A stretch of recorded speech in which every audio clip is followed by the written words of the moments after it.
Ailede beklenen savaş başladı ve soykanlarla İlyas Koruzade nihayet karşı karşıya geldi. Bu dakikadan sonra yaşanacak bomba olaylar yeni bölümlere damgasını vuracak. İlyas oğlunun öldüğü gerçeğini nasıl ve ne zaman öğrenecek? Öğrendiğinde neler yapacak? Aslan'ın yeni bölümde yapacağı şok edici hamle herkese ekranları kilitleyecek. Devin'in hamlesi ise yeni bir dönemi başlatacak. Bu savaşta ilk kayıp kim olacak? Öte yandan Cihan'la ilgili hiç beklenmedik büyük bir sürpriz yaşanacak. Birazdan tüm bunlardan ve kaçırmamanız gereken daha fazla bomba mevzulardan bahsedeceğiz. Şimdi hemen başlayalım.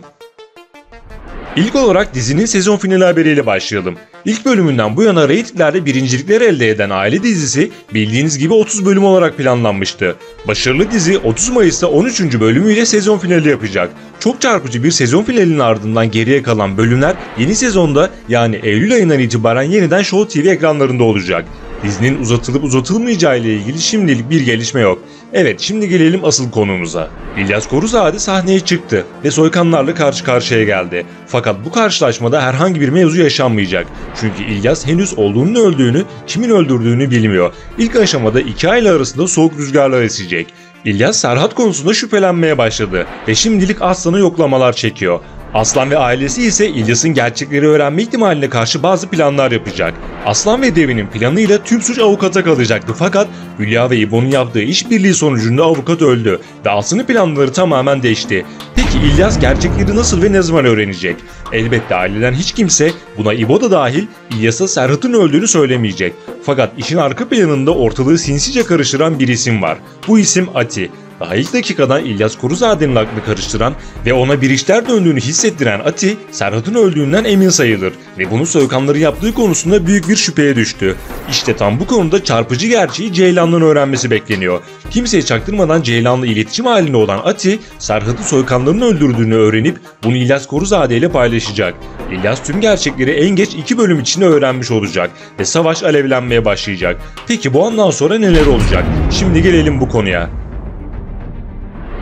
İlyas'ın nasıl biri olduğunu az çok gördük. Zaten Devin'in izlediği belgeselde de buna şahit olduk. İlyas oğlunun öldüğünü öğrendikten sonra kan dökmeye başlayacak. Cihan bu konuyla ilgili herkese kan sıçrayacak diyerek ince bir spoiler verdi. Vakti zamanında soykanlara el uzatan, onların bu hale gelmesine vesile olan İlyas bu defa bambaşka bir karanlık tarafıyla soykan ailesinin üzerine bir kara bulut gibi çökecek. Buna karşılık Aslan ise kimseye eyvallah olmadan yoluna tam gaz devam edecek. Bu savaşta ailesine zarar gelmemesi için elinden geleni yapacak ve İlyas Koruzade'ye hiçbir şekilde boyun eğmeyecek. Hatta babasının yolundan gitmeye başlayan Aslan, önceden de bahsettiğimiz gibi adeta Yusuf Soykan gibi olacak. Yani fazlasıyla acımasız, sert, yeri geldiğinde adam öldürmekten çekinmeyen bir adama dönüşecek. Tıpkı babası gibi. Bu senaryo ile ilgili fazlasıyla detay verildi. Bakalım final zamanı geldiğinde sonu da babasının sonu gibi mi olacak? Kısacası çok kanların döküleceği bu savaşta İlyas Koruzade ve Aslan Soykan arasında herkes ekranları kilitleyecek müthiş bir mücadele yaşanacak. İlyas'ın hedefinde olacak olan isimlerden biri de hiç şüphesiz Serhat'ı öldüren Eko olacak. Bu karaktere ilerleyen bölümlerde veda edebiliriz. Bunun yanı sıra Cihan'ın geçtiğimiz bölümde söylediği "Bu savaşta ben öleceğim, kaybedecek bir şeyim yok" cümlesi dikkatleri çekti. Cihan daha şimdiden ailesi için kendini öne atmaya, gerekirse ölmeye hazır. Fakat onu bekleyen büyük sürpriz işlerin gidişatını değiştirecek. Cihan, baba olacağını öğrendiğinde kendisi için yeni bir dönemi başlatacak. Onu hayata ve aileye bağlatan bir umut olmuş olacak ve artık uğrunda savaşması gereken bir senaryo ortaya çıkacak.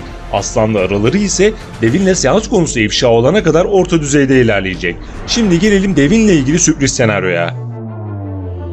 Bölümler önce Cihan Devin'e güç zehirlenmesi yaşayacağını söylemişti. Bizler de bu senaryonun detaylı analizini yapmıştık. Şimdi de fragmanda Devin'in güç kavramını hissetmeye başladığını gördük.